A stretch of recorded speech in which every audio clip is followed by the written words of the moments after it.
The Inquisition requires a leader. The one who has already been leading it.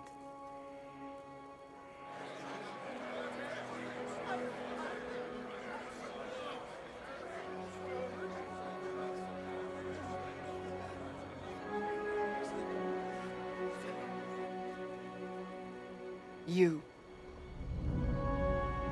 I have tried to serve faithfully, to understand the burden I was meant to carry.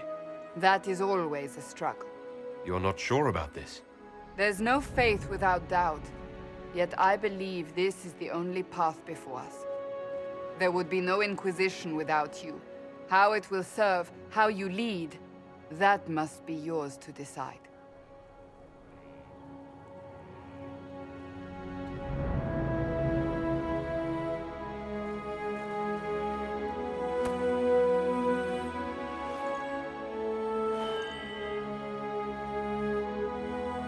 I will restore what Corypheus could never destroy.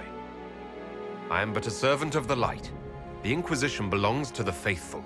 Wherever you lead us. Have our people been told? They have.